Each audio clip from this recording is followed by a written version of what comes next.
ایک ایسے وائرس کے بارے میں سوچیں جو کووڈ-19 سے بھی کہیں زیادہ خطرناک ہے۔ اس کا نام ہے نپاہ اور یہ ہندوستان کے مغربی بنگال میں پھیل چکا ہے، جس کی وجہ سے پورے جنوبی ایشیا میں خطرے کی گھنٹیاں بج رہی ہیں۔ چلیں اس خاموش قاتل کی حقیقت کو سمجھتے ہیں۔ دیکھیں، یہ صرف بنگال کا مقامی مسئلہ نہیں ہے۔ نپاہ کا وہاں پایا جانا اس بات کا اشارہ ہے کہ یہ وائرس اب ہمارے خطے میں، ہمارے دروازے پر موجود ہے۔ یاد ہے نا ماضی میں کیسے ایسے ہی وائرسز کی وجہ سے ملکوں نے اپنی سرحدیں تک بند کر دی تھیں؟ آپ ذرا ان نمبرز پر غور کریں۔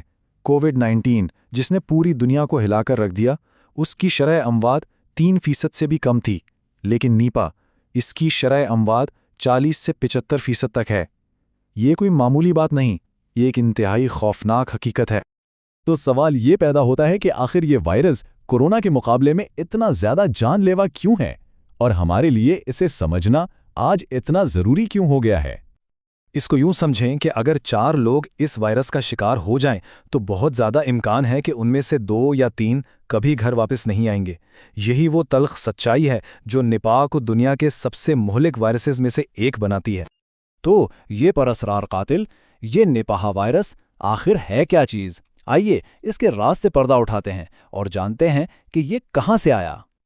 اچھا، نپاہ ایک زونوٹک وائرس ہے، مطلب یہ ایک ایسا وائرس ہے جو جانوروں سے انسانوں میں چھلانگ لگاتا ہے، اور اس کا جو قدرتی گھر ہے نا، وہ ہیں پھل کھانے والی چمگادڑیں، جنہیں ہم فروٹ بیٹس بھی کہتے ہیں۔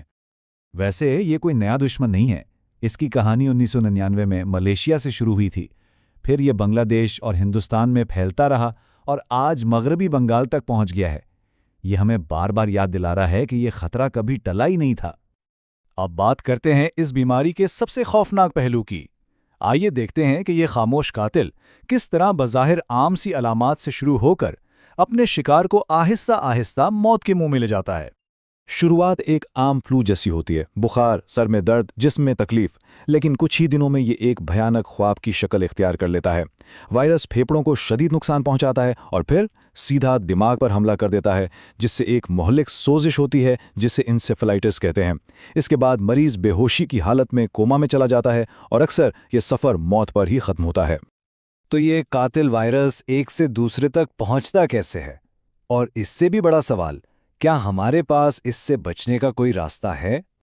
یہ وائرس 3 طریقے سے پھیل سکتا ہے۔ ایک تو چمگادڑوں کے کھائے ہوئے آلودہ پھلوں سے، دوسرا متاثرہ جانوروں سے انسانوں میں، اور تیسرا اور سب سے خطرناک طریقہ انسان سے انسان میں۔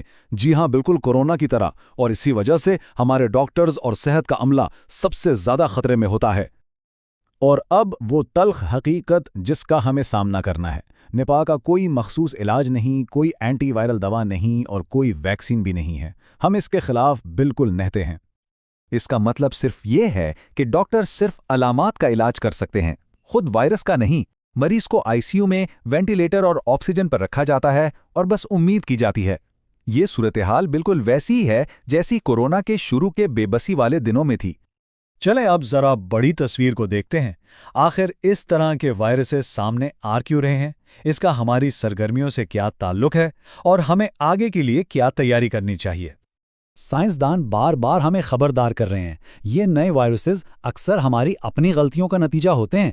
جب ہم جنگلات کاٹتے ہیں تو ہم چمگادڑوں جیسے جنگلی جانوروں کو انسانوں کے قریب آنے پر مجبور کر دیتے ہیں، اور اس طرح ہم خود ان بیماریوں کو دعوت دیتے ہیں۔ تو پھر ہم کر کیا سکتے ہیں؟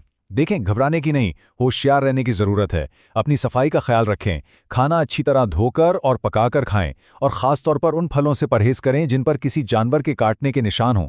اور اگر کسی کو بخار کے ساتھ دماغی الجھن جیسی علامات ظاہر ہوں تو فوراً ڈاکٹر سے رابطہ کریں۔ تو آخر میں یہ صرف ایک خبر نہیں ہے، یہ ایک وارننگ ہے۔ نپاہ وائرس ہمارے دروازے پر کھڑا ہے۔ اصل سوال یہ نہیں کہ وائرس کہاں ہے، اصل سوال یہ ہے کہ کیا ہم اس سے نمٹنے کے لیے تیار ہیں، اور اس کا جواب ہم سب کو مل کر تلاش کرنا ہوگا۔